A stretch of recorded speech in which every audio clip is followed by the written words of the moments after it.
Hey guys, Joel's coming at you with another reasoning session where I challenge the status quo of the wisdom of the world and the church. And today I'm talking about how this craziness that we've experienced over the last little while, how it's futile in the face of divine source. Come now and let us reason together. Come now, we can talk it over. But first I gotta say, if you like these videos, go ahead and give it a thumbs up and hit subscribe for more like content. I make videos like this all the time, so stay up to date for edifying and encouraging deep dives into the ancient scripture and how we can practically apply it to our modern current situations. There's some links to other platforms I post down in the description, just because YouTube has played games in the past with subscriber counts and deleting comments, but that doesn't matter because this message is falling on the ears that are receptive and the hearts that are willing to put it into action. But with that out of the way, I'm going to jump straight into it. Today's text is the second Tehillim, and it starts off by saying, "Why do the heathen rage? What's their problem? And the people imagine a vain thing." Like, what are they thinking? Like, their thoughts are, well, it's a vanity is what it is, really. The kings of the earth set themselves, and the rulers take counsel together against Yahweh and against his anointed. So Yahweh has an anointed? I wonder who he is. "Let us break their bands asunder and cast away their cords from us." What bands? What cords? A book? A test? Are these the 7 seals? Maybe some politicians should open this book. They'd learn a lot. And they don't want to learn this from the anointed one. "He that sits in the heavens shall laugh." Father's laughing. "The Lord shall have them in derision." They're confused. They don't know what they're doing. The government always has a new law, a new tax. There's a new message in the media every day trying to perpetuate fear. And people are starving. People are hungry. People are being oppressed. Depression is at an all-time high. Suicide, ODs, not to mention how religion oppresses its people.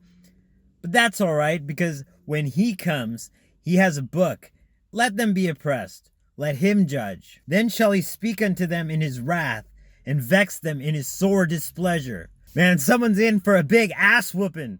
You know what that term means in English? Though they don't want this guy, just look at what happened when he went to the Vatican, when he went to visit the Queen, when he went to Saudi Arabia. How did they receive him? Though they don't want this guy, this end is inevitable. Like, look at Isaiah 2, Micah 4, where it says, "And he shall judge among the nations, and shall rebuke many people. They shall beat their swords into plowshares, and their spears into pruning hooks." Meaning there's not going to be any need for battle anymore, and it's all going to be replaced by agriculture. "Nation shall not lift up sword against nation, neither shall they learn war anymore." Well, this hasn't happened yet, but it is a prophecy that's set to happen, and that's what they're afraid of. "Yet have I set my king upon my holy hill of Zion." Let them go ahead and talk and rage and say everything nasty. Everything that's secret is going to be revealed. And of course, this pandemic is just a way to stifle revival. Sure, Noah's Ark has been uncovered, but it doesn't stop the world from sinning. How are you going to judge the man? Let's see. "I will declare the decree. Yahweh has said unto me, You are my son. This day have I begotten you." Someone's the son of God here. And though he opens the seals, the whole world doesn't want him. But what does it go on to say?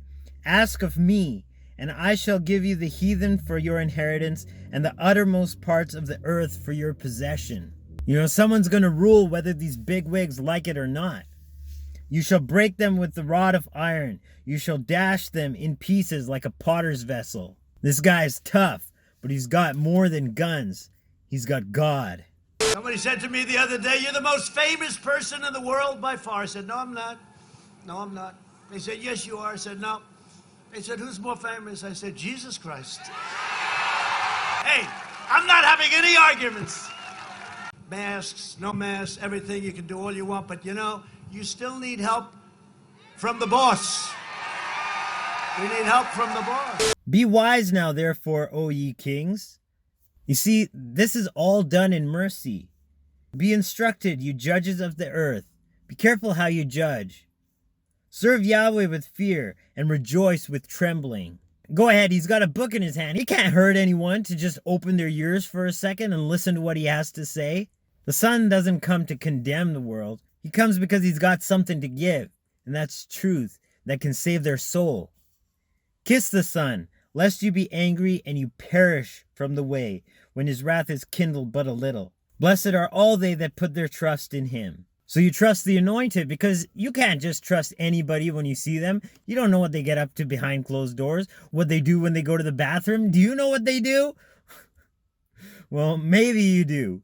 But the whole point of this video is just to say that while the nations are planning, like literally they're planning to overthrow Source, but Source has his agents in place, and they're all the way from the bottom up to the top levels of government, and even beyond that, I would say.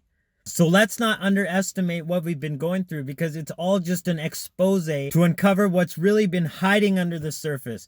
And once those covers are pulled back and all that is dealt with, we can actually move forward without all that dross tarnishing everything, and we can actually move ahead purified as a society, as individuals, and actually embody the destiny that Source has called us to live for this moment in time. It's not a coincidence that we're here at this time experiencing everything that's going on in this way, because we're actually here to grow that character and develop ourselves. And once we're out of this tribulation, we can actually move forward stronger, better, and harder, doing our own little individual aspects of this whole campaign, bringing and downloading the kingdom of heaven into this earth plane, and actually manifesting a utopia that we've always known we were deserving of. We just weren't given the chance to live it out. But now Source is giving us individual chances where we can grow to a place where Source can actually bring it to pass through us. So I love you guys. I'll check you in the next reasoning sesh. Joel signing out once again. Agape. Salaam. Namaste. Shalom.